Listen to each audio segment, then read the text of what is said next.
Dalton's atomic theory पढ़ेंगे। क्या पढ़ेंगे? Dalton's atomic theory. डाल्टन ने क्या किया था? ये परमाणु सिद्धांत दिया था, तो इसके विषय हम लोग चर्चा करेंगे। अब ये डाल्टन ने क्या किया था, जो सिद्धांत दिया था, ये देखिए लिखा गया है। अगर हम देखते हैं तो ये आएगा सन 1808 में। क्या किया था? सन 1808, ठीक है। सन 1808 में डाल्टन ने क्या किया था? पब्लिश किया था, प्रकाशित कराया था। क्या प्रकाशित कराया था? एक फिलॉसफी है, a new system of chemical philosophy, ठीक है। उन्होंने प्रकाशित कराया था, ये new system of chemical philosophy प्रकाशित किया था। उसी में उन्होंने क्या किया था? अपना सिद्धांत दिया था और प्रस्तावित किया था कि जो परमाणु होते हैं वह कैसे होते हैं, ठीक है। अब इसमें अगर देखेंगे, ये सिद्धांत था, डाल्टन ने जो अपना नियम दिया था, सिद्धांत दिया था, प्रस्तावित किया था, उसके अनुसार देखेंगे कि सबसे पहला अगर उसका पॉइंट देखेंगे तो मैटर कंसिस्ट इंडिविजुअल एटम, यानी कि सभी जो पदार्थ होते हैं वह अविभाज्य परमाणुओं से मिलकर बने होते हैं। किससे मिलकर बने होते हैं? अविभाज्य परमाणुओं से मिलकर बने होते हैं। क्या क्लियर हो गया आपको? इसके बाद उन्होंने दूसरा बिंदु बताया था, all atoms of A given element had identical property. सभी क्या कहा गया है? All atoms of A given element, एक तत्व के सभी परमाणु में समान गुण होता है, इंक्लूडिंग आइडेंटिकल मास। क्लियर हो गया आपको? कि यानी कि एक तत्व के जितने भी परमाणु होते हैं सब में क्या होता है? समान द्रव्य गुण होता है। एटम्स उसमें लिखा गया है इंक्लूडिंग आइडेंटिकल मास।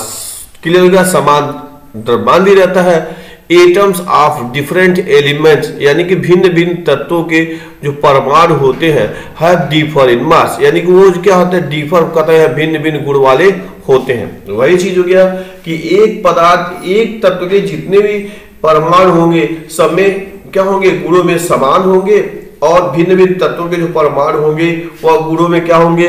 भिन्न भिन्न होंगे। क्लियर? अब लिखा गया है, तीसरा इनका बिंदु था, कंपाउंड्स आर फॉर्म्ड, यानी कि यौगिक बनते हैं when atoms of different element combines, यानी कि जब भिन्न भिन्न परमाणु क्या होते हैं? भिन्न भिन्न तत्वों के परमाणु जो आपस में क्रिया करते हैं, ये भी साथ में क्या है? इन फिक्स रेशियो, एक निश्चित अनुपात में क्या करते हैं? क्रिया करते हैं, तो क्या बनता है? यौगिक बनता है। क्या बनता है? यौगिक बनता है, ठीक है। तो ये था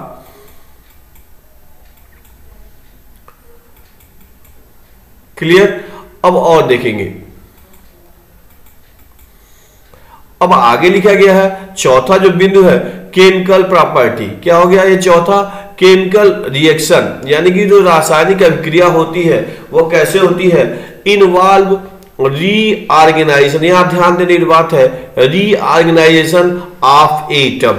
जो रासायनिक अभिक्रियाएं होती हैं वह परमाणु के पुनः विन्यास, रीऑर्गेनाइजेशन पुनः विन्यास के कारण होती है। क्लियर? इसमें और भी कहा गया है, दीज आर नाइदर क्रिएटेड, यानी यह तो न तो उत्पन्न हो सकती है और न ही डिस्ट्रॉयड इन केमिकल रिएक्शन, यानी कह सकते हैं किसी रासायनिक अभिक्रिया में न तो कोई पदार्थ उत्पन्न होता है, न तो कोई तत्व उत्पन्न होता है और न ही कोई तत्व नष्ट होता है, ठीक है। आगे दिखा गया है, तो इससे क्या होता है आगे अब देख लीजिए। तो ये था इनकी मुख्य बिंदु थी डाल्टन्स के एटम थियरी में। क्लियर हो गया? अब आगे लिखा गया कि इसकी कुछ कमियां थी, जैसे बाद में ये इसको अस्वीकृत कर दिया गया, यह मान्य नहीं है, ये पुरानी थियरी है, इसका बहुत ज्यादा एप्लीकेशन नहीं है, क्योंकि ये अब इस समय नहीं मान्य है। This theory could not explain, यह थियरी क्या करती है? लॉ ऑफ केमिकल कॉम्बिनेशन को, तो इसकी व्याख्या ये कर देती है यह थियरी। तो आता है कि डाल्टन थियरी के आधार पर किसकी व्याख्या? तो आप कह सकते हैं कि लॉ ऑफ केमिकल कॉम्बिनेशन जो है रासायनिक संयोग के नियम की तो व्याख्या हो जाती है, लेकिन कुड नॉट एक्सप्लेन, नहीं व्याख्या कर पाता है किसका? लॉ ऑफ गैसियस वॉल्यूम्स, यानी कि गैसों का आयतन संबंधी जो नियम है गेल्साग ने दिया था उसकी व्याख्या नहीं कर सकता था ये थियरी। क्लियर हो गया? और ये भी है, could not explain reason of combining of atom. यह जो थियरी है वह क्या हो गया कि जो परमाणु जो होते हैं एक दूसरे से जो क्रिया करते हैं, क्रिया करते हैं, किस कारण से क्रिया करते हैं, इसकी भी उन्होंने कोई व्याख्या नहीं की। किसने नहीं की ये, यानी कि ये जो थियरी डाल्टन थियरी है वह इनकी व्याख्या नहीं कर सका। क्लियर हो गया आपको? ये तो हो गया आपका डाल्टन थियरी। क्या हो गया? Dalton theory. अब आगे देखेंगे। अब देखिए एटॉमिक मास, परमाणु द्रव्यमान, हम लोग चर्चा करेंगे एटॉमिक मास यानी परमाणु द्रव्यमान। ठीक है, तो ये जो परमाणु का जो द्रव्यमान है, क्या है? परमाणु का द्रव्यमान है, यह रिलेटिव है। क्या होता है? रिलेटिव, यानी कि तुलनात्मक होता है। क्या होता है? रिलेटिव मास तुलनात्मक होता है। कारण यह है कि जो परमाणु होते हैं बहुत ही सूक्ष्म होते हैं। परमाणु जो होते हैं बहुत ही सूक्ष्म होते हैं, तो इतने सूक्ष्म होते हैं, इनके जो हम लोग जो पद्धति यूज करते हैं, जो ग्राम वाली जो पद्धति होती है, ये हमके पद्धति होती है, उसमें हम क्या कर सकते हैं? नापते हैं तो 10 पर घात बताते हैं -24 -25, ऐसे इतने द्रव्यमान के होते हैं, तो बहुत ही छोटे होते हैं। तो इसलिए जो परमाणु का जो द्रव्यमान है वह उस जो परंपरागत पद्धति है उसमें हम व्यक्त नहीं कर पाते हैं, व्यक्त करने में काफी असुविधा होती है। इसलिए क्या किया गया? परमाणु का द्रव्यमान बताया गया कि यह तुलनात्मक बना दिया गया। क्या बनाया गया? तुलनात्मक बना दिया, रिलेटिविटी मास बना दिया गया, और इसके लिए एक पद्धति बनाई गई जिसे एटॉमिक मास यूनिट कहते हैं। क्या कहते हैं? एटॉमिक मास यूनिट यानी AMU, एटॉमिक मास यूनिट, परमाणु द्रव्यमान संहिता। क्लियर हो गया? क्यों? क्योंकि बताया गया कि जो एमकेएस पद्धति है और जो हमारे पास जो मापन की जो पद्धतियां हैं उसकी तुलना में बहुत ही कम, परमाणु का द्रव्यमान बहुत ही छोटा होता है, कम होता है। तो इसलिए हमने क्या किया, हम वैज्ञानिकों ने क्या किया, इसको तुलनात्मक बना दिया गया और इसको व्यक्त करने के लिए पद्धति बनाई गई AMU, एटॉमिक मास यूनिट। और ये क्या हो गया? एक तुलनात्मक है। अब तुलनात्मक में क्या करते हैं? इसका हम कार्बन से तुलना किया गया है। इसके कैसे तुलना किया गया है? कार्बन से तुलना किया गया है। और क्या बनाया गया है? कार्बन 12। थोड़ा सा याद करेंगे, कार्बन 12 कार्बन 12 के एक परमाणु के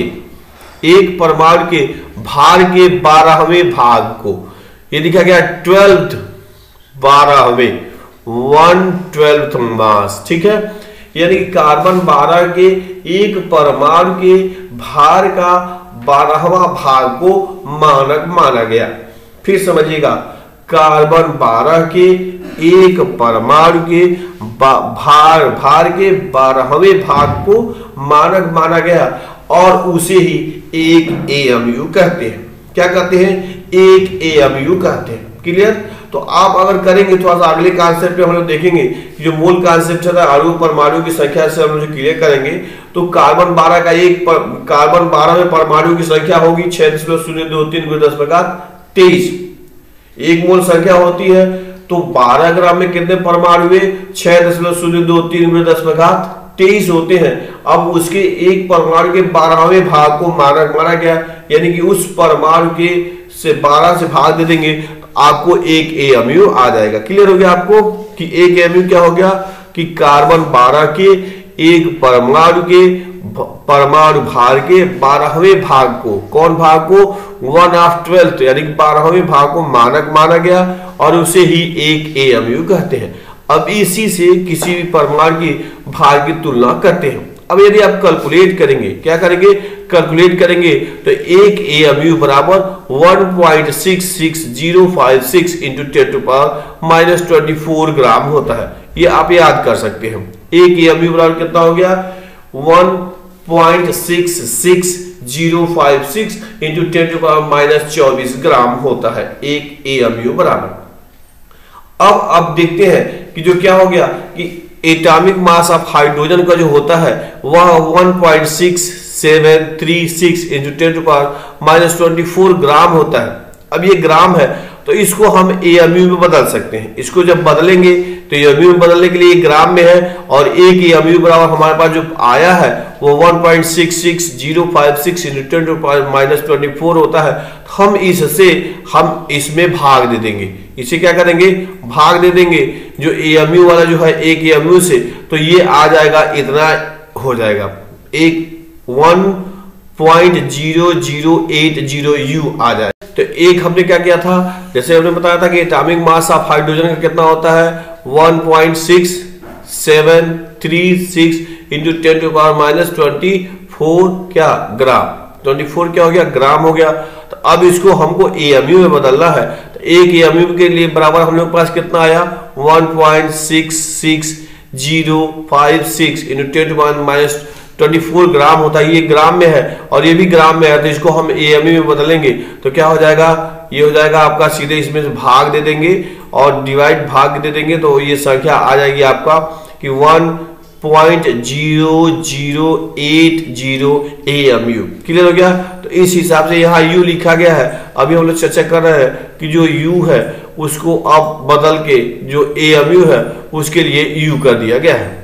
ठीक है, तो इस प्रकार से आपने क्या किया कि इसको हम लोग बदल सकते हैं, किसको, AMU में। जितना भी दिया रहेगा, जितनी भी मार्क्स दिया रहेगा तो उसको हम क्या करेंगे, AMU में बदल सकते हैं। तो ये अब AMU को इस आज के समय में जो AMU है उसको U से कन्वर्ट कर दिया गया है। U का मतलब होता है यूनिफाइड मास। क्लियर हो गया, यूनिफाइड मास हो गया। और इसके हिसाब से क्या हो गया, अब AMU की जगह पे U उपयोग करते हैं। इस हिसाब से अभी आपने देखा कि क्या हो गया, AMU क्या हो गया, उसमें हम लोगों ने चर्चा किया। तो अब सीधे क्या करेंगे, कार्बन, अगले वीडियो में हम लोग देखेंगे कि एक मोल में कितने अणुओं की संख्या होती है, उस संख्या से हम आसानी से निकाल सकते हैं। एक AMU कैसे आया था तो उस हिसाब से आप लोग देख लेंगे। तो आज हमने देखा डाल्टन का एटॉमिक थ्योरी पढ़ा, परमाणु सिद्धांत पढ़ा था, और जो परमाणु मास है उसके संबंध में जो एटॉमिक मास यूनिट है उसके विषय में आपने पढ़ा था। अब एटॉमिक मास के संबंध बताया था कि थोड़ा सा इसको परिभाषा आप लिख लेंगे कि कार्बन 12 के एक परमाणु के 12वें भाग को एक मानक मान लिया गया और उसी को क्या कहते हैं, एक AMU कहते हैं, और उसी से हम तुलना करते हैं और किसी परमाणु का उसी से हम लोग क्या करेंगे, तुलना करेंगे। ठीक है, तो इस हिसाब से आज AMU के विषय में पढ़ा और डाल्टन के सिद्धांत के विषय में पढ़ा। तो इस प्रकार से जो भी चीजें आपको रहेंगी तो उसमें आप क्या करेंगे, एक AMU से भाग दे करके और उसे AMU में बदल देंगे। ठीक है, ओके।